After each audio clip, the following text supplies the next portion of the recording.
Hello, hello. We are excited to have a really special guest today. Actually, me and this guest go back 10 years, I would say, almost 10 years. Crazy. And I'm excited to have her here because she has done such an incredible job, not only putting a huge footprint in Toronto, but they are expanding and just moving all over the world. Let me just say they are running the world, okay? So today I have Zaina Moussa, an entrepreneur, founder, and community builder.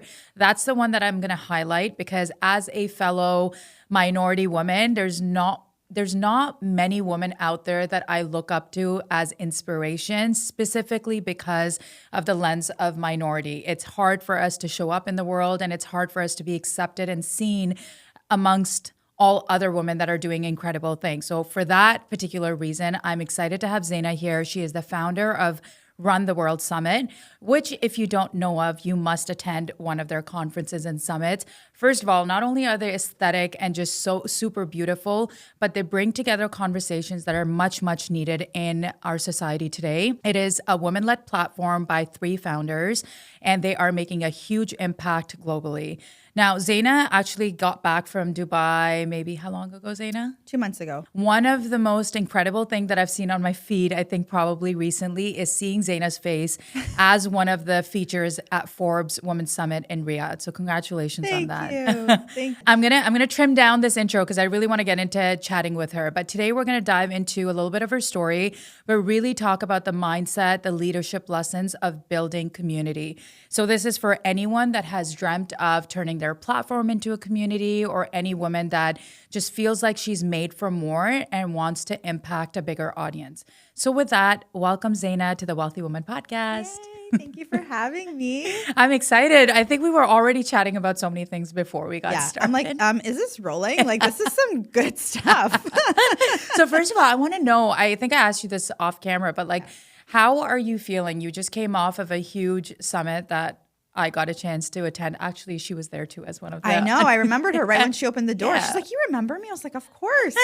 But yeah, how is the energy after that? And like, what kind of season vibe? How are we feeling? How are you doing? I'm so good. So I know you're talking about Money Moves. So we just finished our Money Moves Summit beginning of April, and feeling so grateful, so like happy with the turnout, and it's the energy. Like, you know, a lot of the times people always ask us, like, there's so many other women-led organizations and other events that are made for women by women. Like, what makes yours different at Run the World? And I always say it's the energy. Like, every woman that sits in our seats, like, comes with intention. And I've said that many times to some of our audience members. And I kid you not, 9 out of 10 times they will say it's also because of the founders and the energy that you're giving out too, which makes me feel so happy, because this is why we're doing it. You know, we're doing it to give back, and we're doing it to create this, like, this impact. And the fact that our audience is feeling that and they're reciprocating is the best. So we're feeling so grateful. I know. I was going to say, you are, first of all, just not even on stage, but you're the exact same person on stage, off stage, when you meet someone. Actually, when I was driving here, I was reflecting back to your first event. And I still remember it. So crazy. I know. Well, 2 things. So I was thinking about her first event, but I was thinking, I'm like, she was just made for this, because I remember you putting it together. You had like the burgers, you had like all the speakers organized, and then you just like walked up on stage and you were just like, okay, guys, we're here. And it was just, there was no difference. I'm sure there's difference in terms of like what you've learned and whatnot, but there's no difference of the Zaina that was on stage in like what, a 30 crowd audience, 30, 50 people versus what you're doing here. Do you find that too? Like you were just born to do this? I agree. I feel like thank you for saying that, because I do feel that way about myself. I just genuinely, I'm just me. Like, I'm just authentically me.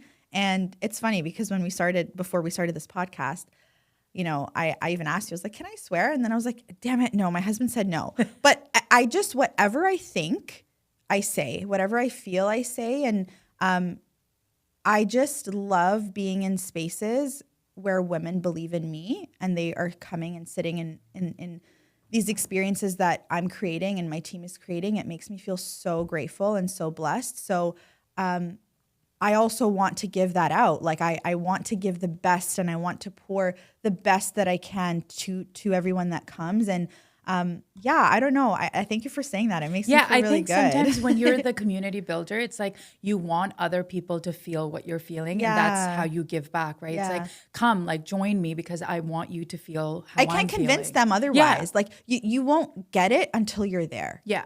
Like you won't get what I'm saying until you come to an experience of ours and just see what the impact is and the other types of women that come in and share that with me. I agree. Okay, so let's rewind back. I want the audience to know, one, what the Run the World is, and kind of a little bit about like how you started, because I think when you first started, there was no name Run the World, right? It came afterwards. So walk me through a little bit of the history. Yeah, so I started in 2017. I was still in university. I went to school for communication and business management. Makes so much sense. I always say though, I'm like, was it worth it? Like I started this when I was in school. Like, did it really help me? But I guess sure. You're like, sure, I'll give a little bit of credit. Yeah. So 2017, I hosted my first event, and I was just inspired by another woman. I was in the States and I saw that there was this event happening, and it was for specifically the Muslim community, and it was like a fashion show and a vendor market. So I went, I took my mom, I was like, we have nothing to do. Let's go check it out. And I saw what she did and I was like, man, this is great. Like she was able to bring together 300, 400 women in a room and experience and support local and to support her own community. I was like, I can so do this too. So when I came back to Toronto, I was like focused. I was like, hey, I want to create an event similar to hers. And look, I want to say I'm very good at copying. Hey, you know what? I will say the same, because it's almost like, I don't know if it's copying. It's taking something and putting your own version of it. So I was going to get to that. That's sort of where we're at now, where it's like we're so good at like taking inspiration and making it ours. But I was so focused on doing what she did. And that was bringing that feeling that, how we talked about that energy. I wanted to recreate that feeling that I felt when I was at her event. So, I put together a list of like vendors. I think I had 40 vendors that were all like women owned, and they were all selling different products and services. I did a fashion show as well, just to sort of like showcase, hey, like you can purchase this too if you liked what you saw. And it was great. I sold out. It was 200 people. It was $10 a ticket. I still remember. And what was it called? It was called, I don't even remember. I think it was called Run the World. Like I remember ladies this event. Yeah, I think I remember this event. I think it was called Run the World Ladies Event, but the brand wasn't called Run the World. The brand was called like Zuri Curated Events. Yes. Yeah. I don't know. I was all over the place, girl. I was doing jewelry before. I was selling lemonade. Like I didn't know what the hell I was doing. So it was all over the place. And when I did that first event, I was like, oh my God, I love this. Like, I love this feeling. I love this experience. I loved everybody's feedback. And I was like, but I can't survive off of one event a year. But that's what I continued to do. I just continued to host one event a year. And then I did like micro events as well, just to kind of see like what stuck with everybody. But again, it wasn't a business. Like what were you doing full time? Nothing. That's all I was doing. Mm-hmm. But I was still young. Like I think I was like 18 or 19 when I first started. So I didn't really have much financial obligation. So, and my parents, like my dad and my mom were very supportive and kind of just saying like, just try things out. Like this is the age where you can figure out what you want to do. My dad is also a serial entrepreneur and has his like double masters in business and accounting. So he's very much in that like space. So he was very encouraging of that. And don't you find that is like so... that stuff you can't, either you learn it yourself, but if you've been blessed to have it, that really truly shapes a lot of your future too. 100%. 100%. It shapes your self-confidence. Mm-hmm. Like the thing is my husband always asks me, he's like, you're so confident, but you have no idea what you're doing sometimes. Like, how do you just say yes? And there's this funny story is in 2017, when I first started, somebody came up to me at that event, that 200-person event, which was my first ever experience that I created. And she's like, do you do weddings? Tell me why I said yes. You're like, looked at her dead in the eye, I bet. Absolutely, I do weddings. And I literally had a meeting with her and her, I think it was her mom, I don't know. I put some sort of package together. And then I presented it to her. Mind you, it didn't happen. It didn't go through.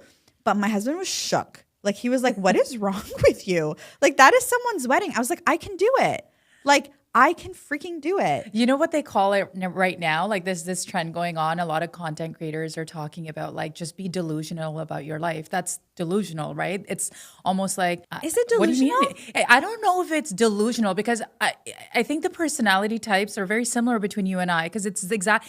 And I'm going to revert back to that has a lot to do with the way you're raised and the way that your parents are. And if you've grown up being fed things are possible versus not being pessimistic. Yeah. Because then it's like you're not born with self-confidence, but you've been able to develop it at an early age. So when you are older, that confidence it's not something that you have to fake till you make, because you have it. I will say, like, I wasn't fed positivity per se, but I was always encouraged to just try. Mm-hmm. Like, there are parents that are verbal, like give verbal affirmation constantly. Like, that wasn't really my situation. My situation was just more of, hey, you want to sell lemonade, or you want to make jewelry, or I come up with this like crazy idea, and it's a yes. It's yeah, sure, try it out. What do you need from me? And a lot of the times I would say, I don't need anything. Like, I got this. I just wanted that like reassurance that I wasn't crazy and that I could do it. And because I constantly got the yes, like, yeah, try it. Yeah, try it. Yeah, that yeah, try it has now formed into my brain of like, I can do anything. If I really wanted to and I'm passionate about it, like, I could have done that wedding. I'm kind of salty, but it was 10 years ago. It's for the best. Hey, you might be planning a wedding for some royal in Dubai next. You never know. You never know. You never know. Okay, so that was your first event. So then walk me through how Run the World started forming, like initial stages before you even knew what was happening. Yeah, so like I said, like, it wasn't a business from 2017 to 2019. It was just me kind of like figuring it out and like finding my passion and purpose. And then I went through so many people as well. Like, I did so many call outs just to kind of like figure out, okay, like, can I grow the team? Can I get someone that's, you know, can help me out with certain things? And I went through so many people. And then Divine Destiny, I connected with Rafa, who is now my co-founder. She's my business partner. And I met with her. I connected with her online, and we met for coffee. And this was in 2019, and we met for coffee. And my intention was join my team. But her intention was, I don't want to join the team. I want to be the team. And I was like, ooh. And that I would love for you to chat about that after too. Yeah. So she knew what she wanted. She saw what I was doing, and she loved it. She also told, she shared what value she could bring to the table. And she was like, I don't want to be a team member. Like, I want to be your business partner. And together we can come up with an actual plan on how this can be profitable, and how we can scale and how we can, make this into a proper business. So no one's ever said that to me before. And I was kind of like excited, taken aback, like nervous. Always consulted with my dad and my husband, and he wasn't my husband at the time, but we knew each other for a very long time. So he was my closest friend. So I always consulted with them, and we kind of had like a board meeting together. And I was like, okay, this is what was presented. Like, what do I do? And at the end of the day, I'm very stubborn. So even when, my dad gave his advice, or my now husband gave his advice, like, I would still do what I wanted to do, which I don't know if it's a good or a bad thing, but I wanted to learn myself.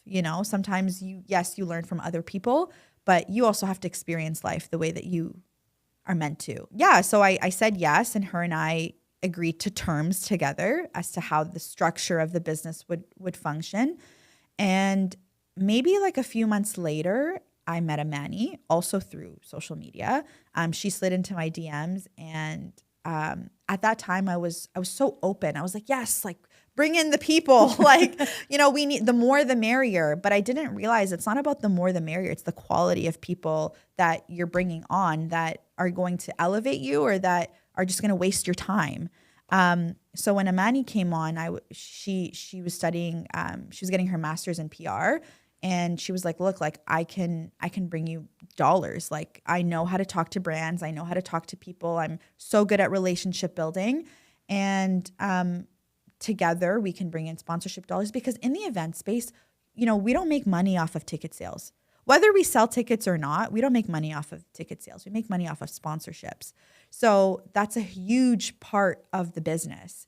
So, can I interrupt? I think there's a huge part of that business that a lot of people don't understand. Yeah. I mean, especially in the event space, being in Toronto, there's a lot of women that want to create experiences, bring people together. But I really like what you talked about. Like, what is my business plan here? Like, how are we actually going to turn this into a business? And what am I strategizing? So going back to your team again, when this was all coming together, now that you look back, where are the skill sets in the team? Like if someone is, looking at your business or someone is inspired, what would you recommend to people that are looking to create community or even in the event space? So in terms of your team expertise, where do you guys all lie? Especially in the beginning stages, right? When we were setting this up and you're like, hey, everyone's welcome. What did you learn? I didn't know at the beginning. Like at the beginning, it takes time to know somebody. Like a business partner, you're also like married to them. It's like a marriage. And no matter how long, like I knew my husband for like 13 years before I married him and I lived with him. But when I lived with him, was it the same? Hell no. I was trying to like understand what it meant to live with a man, and he was trying to understand what it meant to live with me. Like, so same thing with Raf and Amani, like, and it's crazy because this year marks our 5-year anniversary. But at the beginning, it took so long for us to just figure out everyone's roles and responsibilities. We had an overall general idea, like Amani's general role was sponsorship. Rafa's general role at the beginning was marketing. My general role was overall logistics and vendor outreach and all of that stuff. So we kind of had these like pillars. But now it's very specific. I mean, it has to be. We've been, working for 5 years. So it has to be very specific as to like what each of us are doing. And just recently we hired 3 people or 4 people. So now we have a team of 7 or 8 that are able to help us in like the micro things that, as founders, we should not be so focused on anymore, because your role as a founder is to figure out, how do I make more money? Like, how do I bring more money into this business? Not responding to emails, not reaching out to vendors, not doing the micro tasks that another person can learn how to do, which are very important. I'm not underestimating, like that's literally the business, right? So I'm not saying it's not important, but I've realized that in year 3 or year 4, we were starting to plateau. And I was like, oh, things need to change. Like something needs to change. And I was getting tired of the same thing. And sometimes as an entrepreneur, you're like in this bubble. Like you're in this bubble and you're not able to look outside because you're focused on the micro tasks. But when somebody else takes that on, you can breathe and you can look at the bigger picture. You can travel if you can. You can go see new places. You can feel inspired again. Because when you're in the business, sometimes it feels like you're stuck. Your tunnel vision. Yes. But when you're working on the business, it's completely different. You're working on how to make it better and how to make more money. Yeah, absolutely. What is the vision for Run the World now? And what do you do? Let's preface back by, what do you guys do? Yeah. So we create experiences and events for women, whether you're an entrepreneur, whether you're a corporate climber, whether you are trying to grow your network, whether you're trying to build a community. We create these experiences to empower and inspire and to educate. I think the word educate has been very important and very relevant this past year. We've done a lot of inspirational experiences and events, but I think now more and more women are like, no, I want to be more educated and learn how to implement these takeaways versus just feeling inspired. Inspiration dies. But when you're educated and you find knowledge, that's where the true power comes in, and that's where you can actually make moves. So we create these experiences where we inspire, empower, and educate women. And our plan is, we've been doing this for 5 years in the GTA and here in Toronto, but I want to get the hell out of here. Yeah, you're not the only one. Yeah, I mean, Why do you say that? Is it the Canadian climate? yeah, What is it? unfortunately, like it sucks to say that, but it's, I'm Middle Eastern, so I'm Egyptian and Syrian, but I've lived in Canada all my life. And, working with Raf and Amani and creating this business with them together. We have 2 businesses, by the way, but focusing on Run the World for now has taught us, like, it's so challenging. It's so difficult to align yourself with brands that, fit with your moral compass, number 1. Number 2 is get yeses, like, for sponsorship. Like, it's so difficult because, like I said earlier, our business heavily relies on sponsorship. So if we're not getting, a certain amount per year that's going to cover our expenses, that's going to cover our operations, it obviously slowly can't survive. And then it becomes an expensive hobby, which is not what we're trying to do here. So, I think unfortunately it's been the climate, but I also think that our potential, like the amount of work that we're doing, I feel like if we put this energy and we put this effort in different areas, whether it's the States or whether it's in a different market, Dubai, in a different market, completely different market, the return would be different. And I think that this was, being here has given us such a solid foundation. Like, I'm so grateful that, I grew up here and I had the opportunities that I had here, especially as a minority woman and a woman that, is a visible minority and wears a headscarf. So I'm so grateful to that. And I don't think my journey would be the same if it wasn't for where I grew up. I mean, I grew up in Mississauga my entire life, but I think that it's now I've reached a stage in the business where it's time to expand and it's time to scale. And if you recognize that in your business, but you don't make that move, it could be detrimental to your business. And do you feel like you've recognized that more so now, or did it take you some time to be like, no, we really need to pivot into a different market? It took me time because at the beginning, when we started, remember, it was around COVID.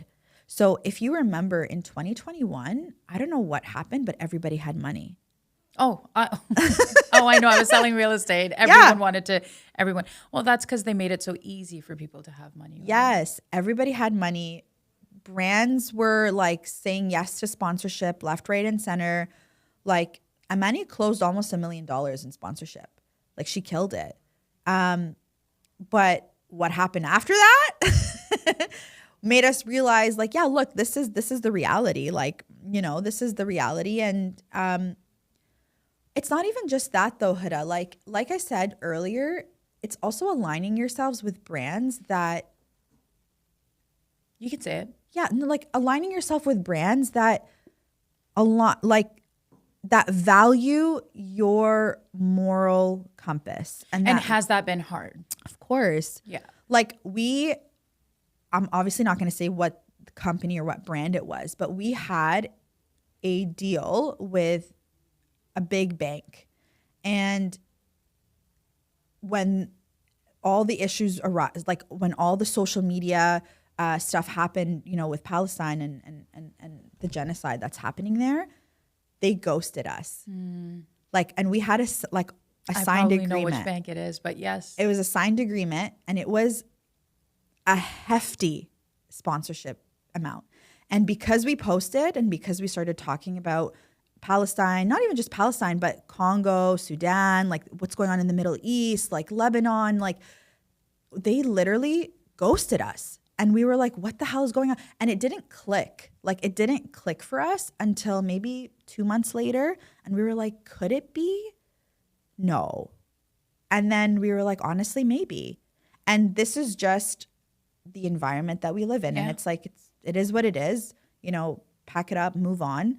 But to go back to that, it hurts the business, but it also makes you understand which direction you need to go in. Yeah. And I know a lot of people, including the company that I used to work for, but like my brokerage that was heavily supporting something that I didn't align with. And it was a decision of, this is not just about money and moves. This is about deciding, where you stand on a cross line and what you value and who you support, not just to say you support, but like what actually, like when you lie down in your bed at night, what keeps you awake. So I think it's a very bold move to be able to choose, and two, to recognize that moving forward, what it did is it helped a lot of business owners solidify the type of business they want to build and who they want to work with. But at the end of the day, it's hard because the money is not,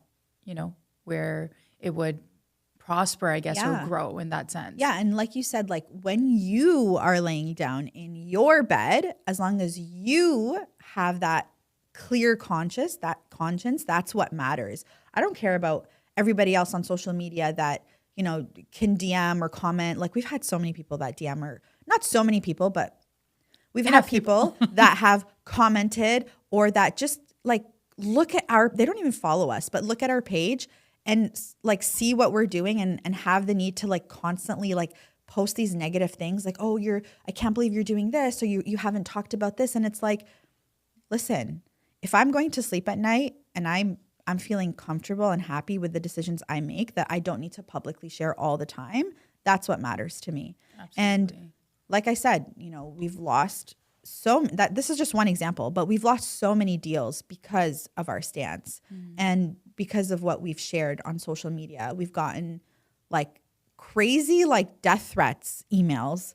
And it's just unfortunate. But again, it's the climate in which we live, and it's how we respond, which makes all the difference. It's always how we respond. Yeah. Going back to sort of your business and where you're headed, and I was going to say the American market, for example, there is such a deep, not just need, but appetite for these type of events and spaces. And we both know in the event space, some of those creators and founders that have really been able to build solid businesses and prosper and grow. And unfortunately, I'm finding the more conversations we have like this, like especially for business and women-led founders, is the Canadian appetite and the Canadian market shifting, and we are going to experience a little bit more of a rough patch coming soon. So how are we pivoting, and how do we cope? And at the end of the day, we all got to survive and do our thing. So going back to what you said about your business, that's interesting. I think on the panel, I missed this because I was in the back, but you did talk about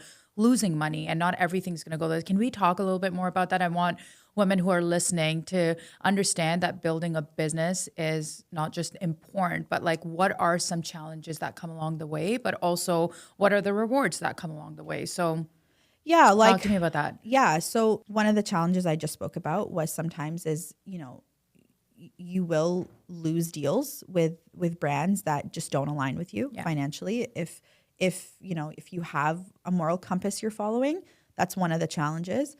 The second challenge is just also another way, like another version of financial loss, which for us, because we're in the events industry, we spend most of our expenses are on production.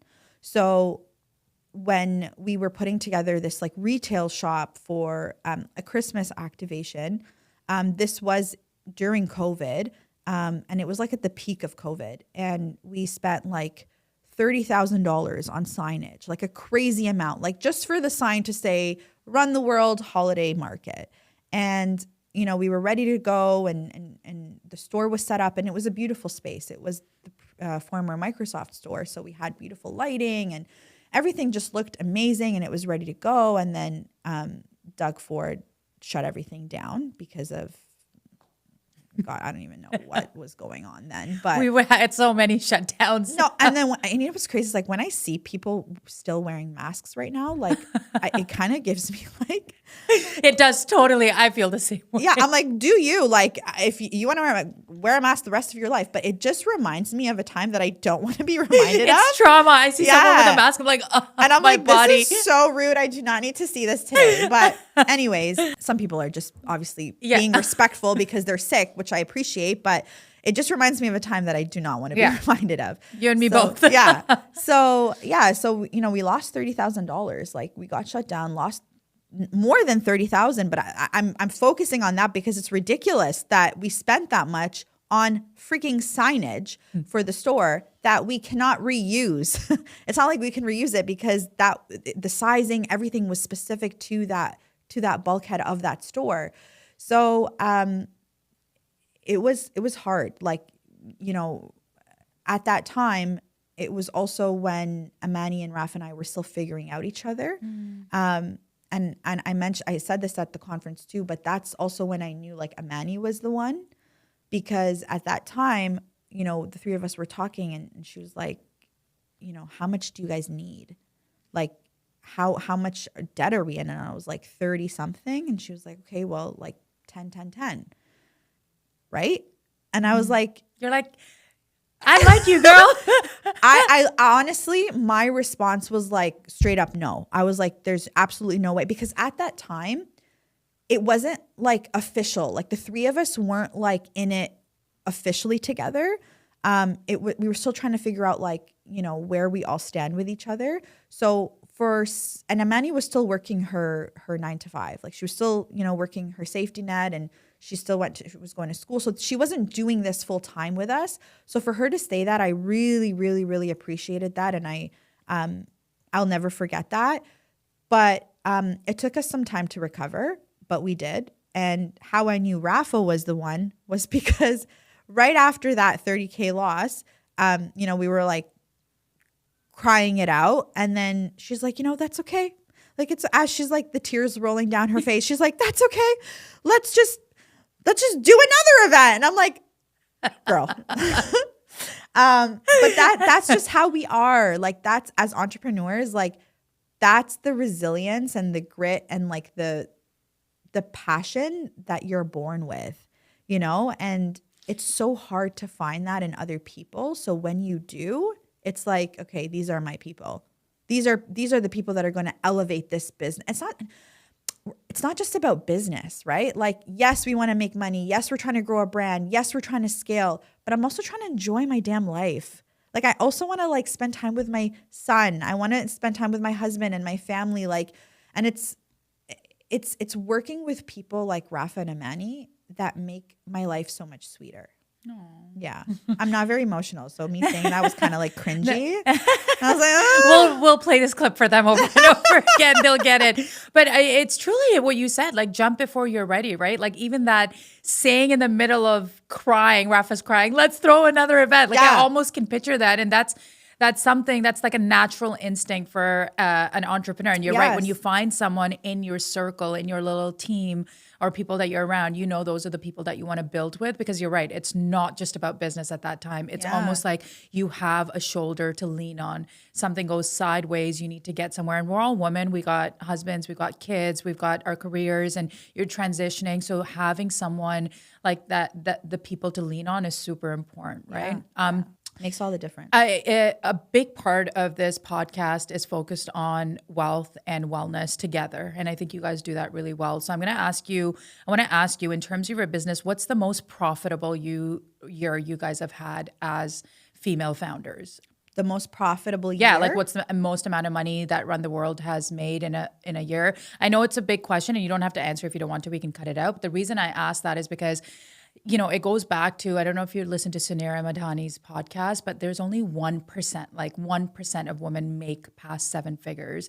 And I think having, again, based on the Money Move Summit, being able to have conversations for women to dream that even as founders and business leaders, that you can make this type of income and that you can and you can be inspired to, I think is an important conversation that I'm trying to bring more of in because men openly, you know, we had a $30 million year this year, but women are still afraid, even though they're successful, even though they're making money, they don't feel necessarily that they can say it. And we're not talking about profit, loss, expense. It's more so like, what have you been able to grow? Even if it's like 6 figures, 7 figures, it's nice to see that that is the potential for women to make. I appreciate that you said that. Because it's right. Like men do openly talk about that's like how the first much thing they talk about. Yeah. But women don't, even if they're super, super successful. And I mean, my hesitation is not because I don't want people to know that they can do it, but it's because we never want to come off as like we're bragging. Girl, it's not bragging. I mean, you don't have to share. This is like off record. I'll cut it No, out. no, But like, I will share. But I want to, like, that was my first thought. That was my first but that's inner how we're voice. conditioned though, Exactly. right? Like, do you see that? Exactly. That was my first inner voice. And then when I saw your face and you started explaining, I kind of like squashed it and I was like, shut the like, Yeah. like, no, like, Please. you know, we need to share. And I think for us, like, there's also a difference between revenue and profit. 100%. So I want to just preface that because a lot of people on social media will say, I have a 6-figure, I have a 7-figure business. But what does that look, what in your pocket, what does that look like? Because that's a huge difference. So I think for us, like the last maybe 2 years, I would say 2023, 2024, I think we've reached around $5 million in terms of revenue. And Can we clap for that? yay, thank you. And I'm glad you shared. Thank you. Yeah, no, I'm sharing because like if we can do it, anybody can freaking do it. Like, and I say that because it's like, again, you see all these people on social media that are like 6 figures, 7-figure. Oh, I don't care about that. Like, are you going home with 6 figures? Are you enjoying the fruits of your labor? Because there's a big difference. So I'm not saying that, you know, yeah. I was going to say, you don't even have to explain. And I'll share, like, even for our travel company, right? We are a big, like our ticket item is huge. So when we look at our revenue, they're big numbers. Yeah. Like we almost hit $1 million in sales. Congratulations. Thank you. Our profit are like 20% of that, right? So, and when you're in service-based business where you've got high cost and whatnot, that is the reality. So learning that, okay, so if this is like the percentage of revenue, what percentage of profit, what type of revenue do we need to increase to? And then setting those benchmarks are important because you're right. I think we are in a generation, I was having this conversation with Vanessa too, same thing. We're in a generation where 6-figure and 7 figures are heavily promoted. But at the end of the day, what lifestyle do you have and how much of that do you get to keep? I mean, it's great running a $5 million business, but if you are not able to take that home and be able to keep your family happy and do all the things that you need to do, then what's the point? So, and then learning how to like pivot from that to be like, okay, we need to increase our profit margins, Yes. you know? So those conversations are important. Well, honestly, like just last night before I came here, like I was reviewing my finances. I was sitting line by line looking at, you know, we're in April now, like, okay, where has most of our finances gone? Like what can we do to increase? Like, again, when you have people that can help you out on the micro tasks in your business, you will have the time, you must make the time to be able to sit down and review your finances, like review where can I increase my margins? Where can I decrease my expenses? You'll have that clarity and that peace of mind when someone else is helping you doing, you know, the day-to-day. Yeah. But it's a practice that I need to get more, I need to refine. I need to refine my skill in terms of like reading my numbers and understanding my numbers and figuring out how to make more money. And that's my goal this year is like, okay, how can we bring in more dollars? So yeah, the overall number looks great, but The and podcast by the way, episode is going to be called How Zaina and Amani and Raf built a $5 million business now. yeah, well, I'm you just know, kidding. whatever. It is what it is. But it's like, by the way, you said 25%. That's pretty good. Like if you're taking home 25%, the girls trip or what service based, like that's respectable. So that wasn't me. I don't know why my laptop is yeah, but it is. I understand what you're saying. I was going to say, so going back to, I want to ask a little bit more about community. So let's get into that because I know we've been focused on a little bit more on numbers. Yeah. I know community is obviously super important to you. That's how you've built your business. What advice do you have for someone building community and how has community shaped your business model as well? Community is the core of our business. Like we create experiences and events for women. So I think number one is don't talk at women, like talk with them. The second thing is for us is it's not about transaction and sales. Like you need to build trust with people that are purchasing your product, your service, coming to your event, coming to your experience. Like people need to trust you and people need to love you and to really feel like they're connected to you in order for you to build a community. And give before you receive. Always give before you expect something in return from somebody. And this goes with any type of relationship, I would say. But we always implement these 3 things when it comes to community building and when it comes to our business and our mission and our values is, what can we offer you before we want to sell you something or before we want to ask you to join our events or to join our, and by the way, like sales always comes off as like icky, or like when you hear that word, sometimes it's intimidating or it's not, it doesn't have the best connotation, but it's like, no, I'm selling you something, but I'm selling you something of value to you. So it's also how you look at sales.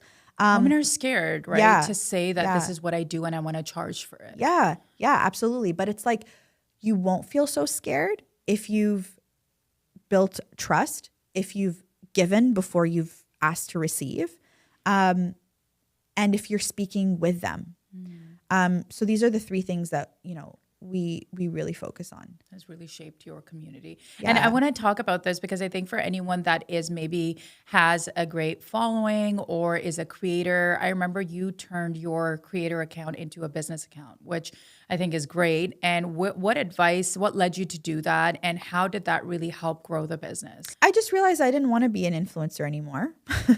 I don't know. I'm very like strange. Like I'll just wake up one day and I'll be like, I want to cut my hair off today. I don't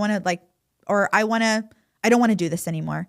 I'm sure there is a buildup internally of thoughts and feelings that I've been having that have led to that decision. I'm not impulsive, but I'm very like, if I decide something, that's it, I'm going to do it. So I just realized, I was like, look, I don't want to do content creation for me. I want to create a brand and I want to give the brand the platform that it deserves because we do great work. Like we really do. And I'm saying this, I don't mean to toot my horn, but I am tooting my horn. It's like when we create these events, I see what happens after. I see the impact that happens after. Like people collaborate with each other. People start retail shops together. People start making money together. People start healing together. Like bringing the right people in the right rooms at the right time, literal magic happens. Absolutely. And to be a part of facilitating that, like it's such an honor.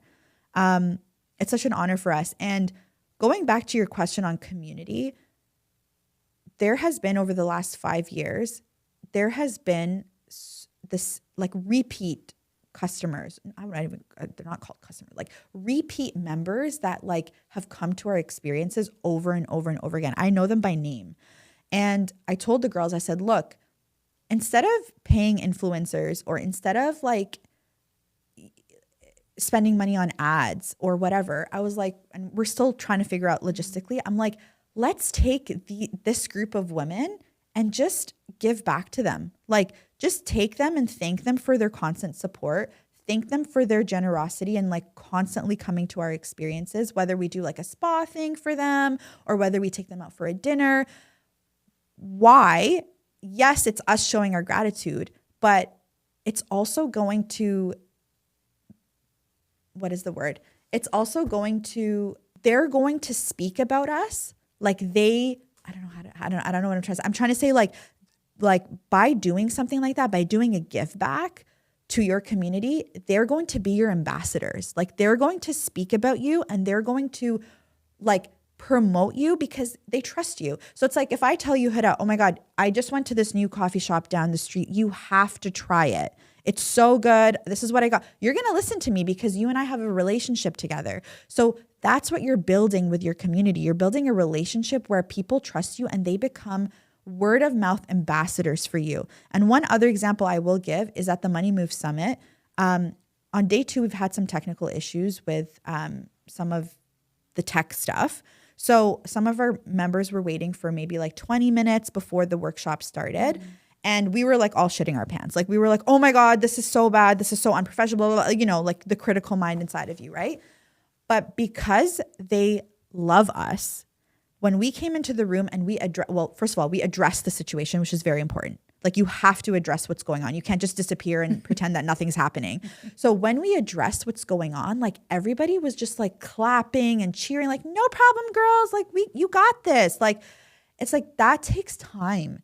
That takes time to build. But once you've built that, it's like when things go wrong, they're still going to support you. When things go wrong, it's not the end of the world. So that's something that's super valuable, especially in the service-based industry. I can say firsthand basis that you truly, it's not only magical to be at the event, but it's magical to see what happens after. And there's been so many instances after your event where I've connected with someone. I mean, I just had Vanessa on the podcast. We reached out to Julie Black because of being at your event. So these little tiny transformation, and I noticed that happens on our girls trip too. Like people connect where you bring people together. Something magical is bound to happen. And you guys do such a great job of being, it almost is like you're not just the founders, you're part of us at the event. Like you're almost like a member interacting, going around. Yes, because you cannot be the untouchable. That's the difference. You know, when you go to an event and you see people on such an elevated stage and they almost feel untouchable. I used to think that was the right thing, right? And I went to so many events and I was like, oh my God, I love that. But then I realized that is the worst thing that you can be, because nobody is going to be able to connect with you. And when there's no vulnerability and openness and connection, there's no trust. And that's key to community. Yes. You can't build community until you're willing to be vulnerable with your audience and with your people, because how else are they going to connect? They don't just connect over all the great stuff. Oh, wow, your life is going so great. They actually connect when there's challenges, where there's, things that you have to overcome. And that's where connection truly happens. Question for you, being a minority woman and running this space, first of all, was there a missing space that you addressed, you feel like, or was there already things happening in Toronto and you just happened to do it really well? I mean, of course, there's always stuff happening, right? Like, I didn't create anything new or what, it's just our way of doing things, right? Like, I took inspiration from somebody else and I was able to cultivate a community and was able to deliver high quality experiences that made people feel they were heard, they were seen, and that there was space for them. That's the feeling and the energy that we've created. And I think like there's one story I will mention, and I always remember it, is I think it was 3 years ago, we did an event at the Ritz-Carlton in Toronto, and it was a networking event, high tea, inspirational experience. And when we were there, one of the attendees that came in, she was in a full niqab, like her whole body was covered, only her eyes were showing. And it just made me feel so emotional, because I was like, dude, she felt so confident and comfortable to come. She doesn't live downtown. Like, she drove a ways to come. So she, drove to come here by herself, and she felt confident and safe enough to do that. And I mean, I think for her, like, maybe it might have been a no-brainer. Like, she probably doesn't give two craps about anybody thinks about her, and she's living her best life and she's a boss, right?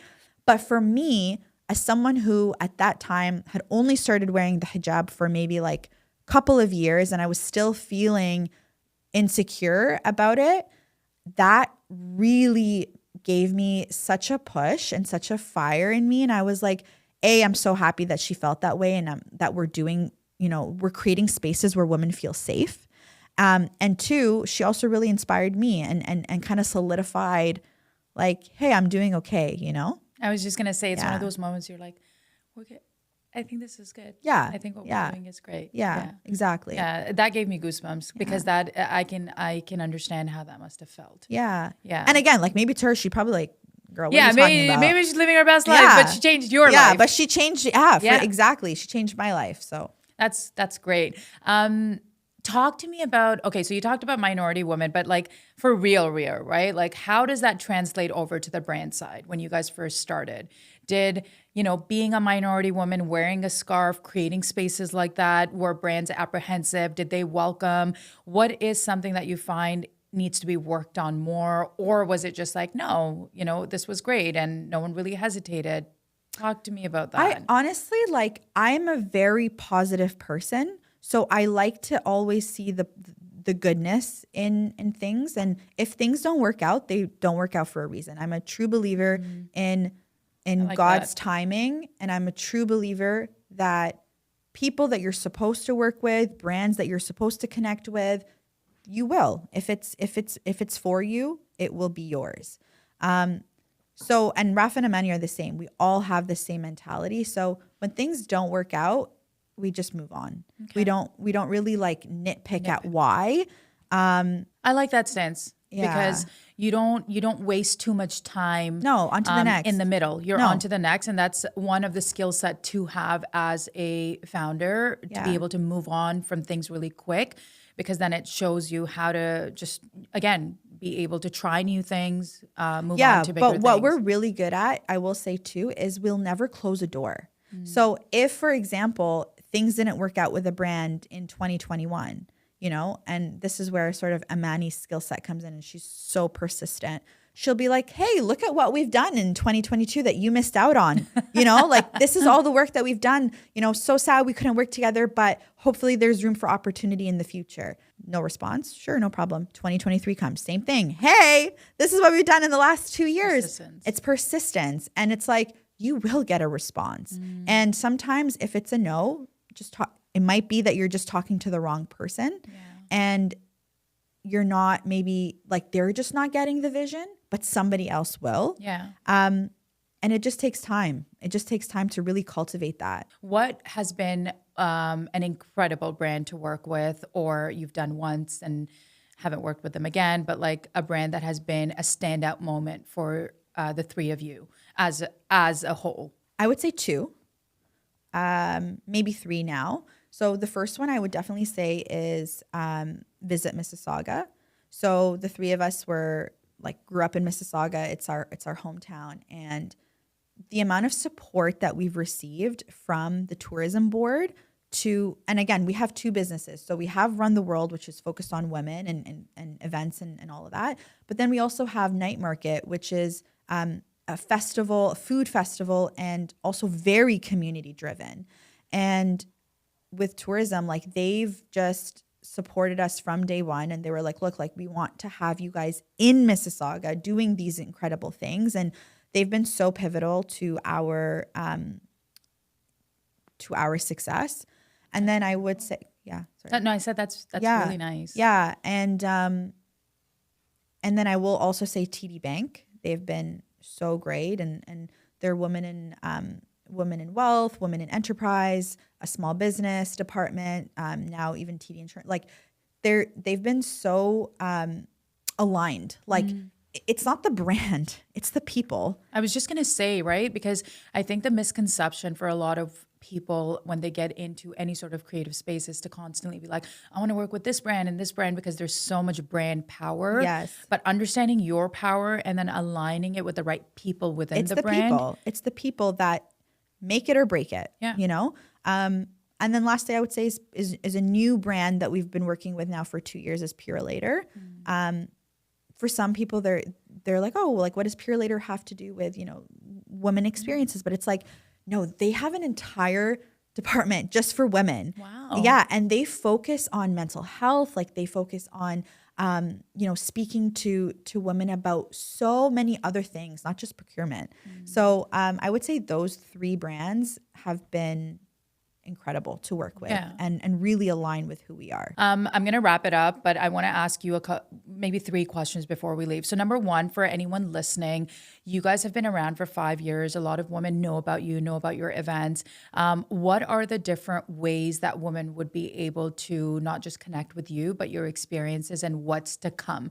Because I know there are many other things that you guys are starting to introduce. So talk to us about that, a little bit about your Sundays that are changing over to... Yeah. So tell us what's going on, what's coming.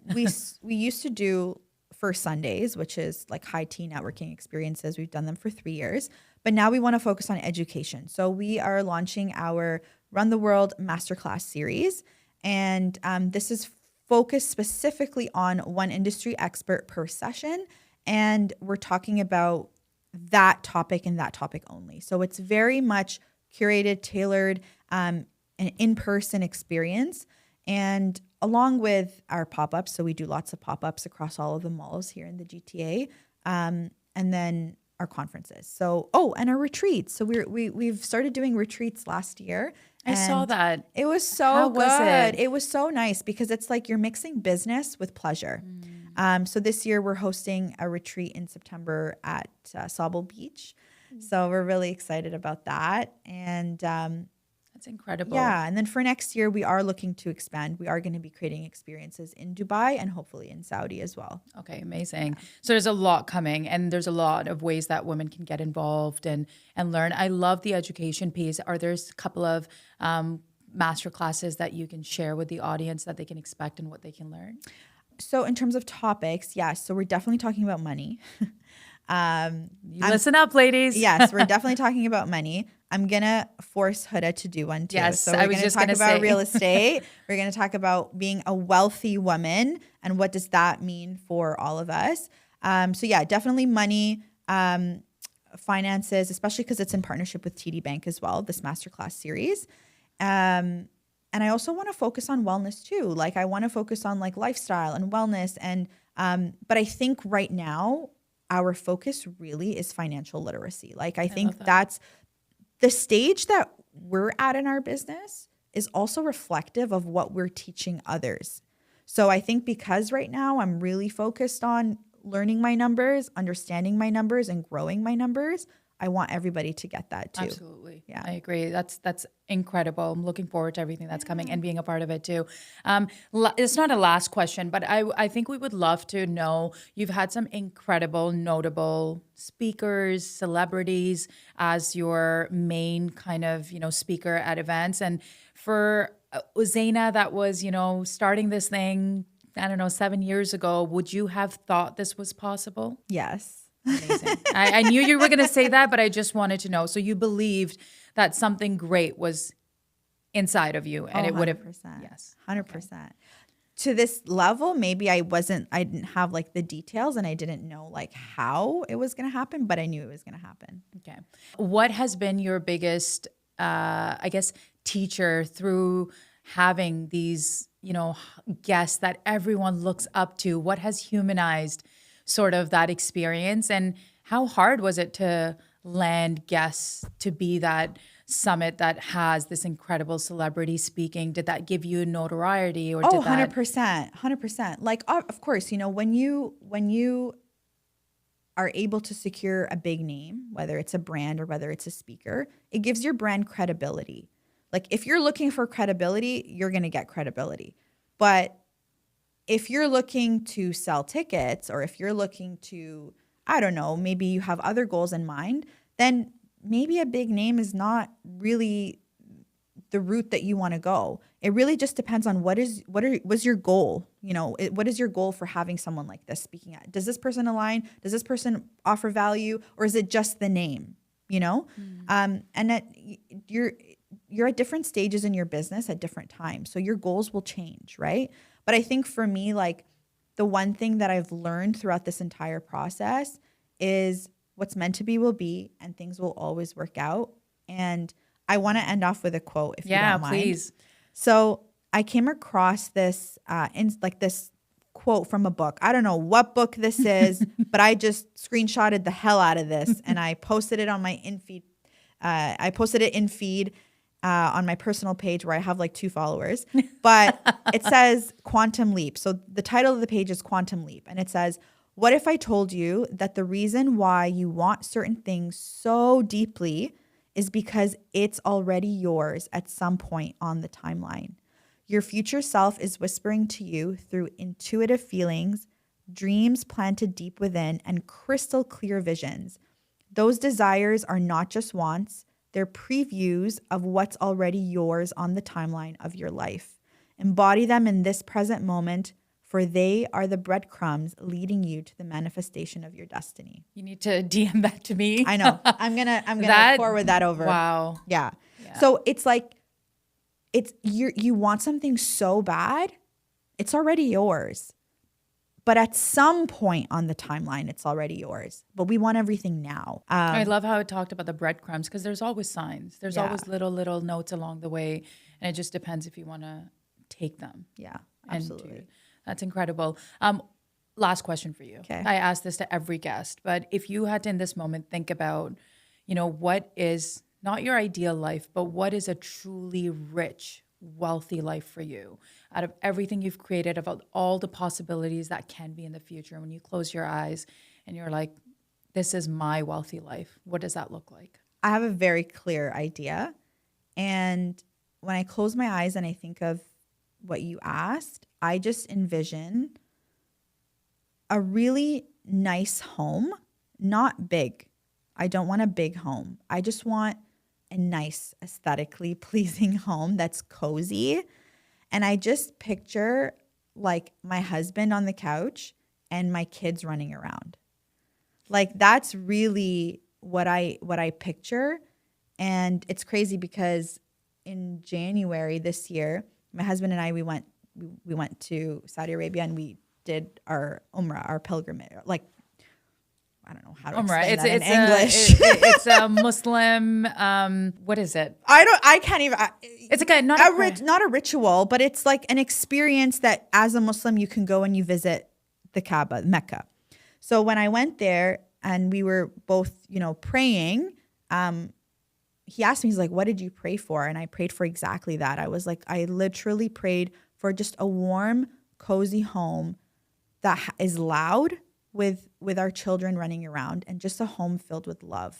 Like that's really, to me, all that I want in this life. And to truly be happy and to feel fulfilled is to make other people happy and to make other people feel like they have a sense of purpose in this life. So that's what I would want. Thank you for being on the podcast today. Thank you for having me.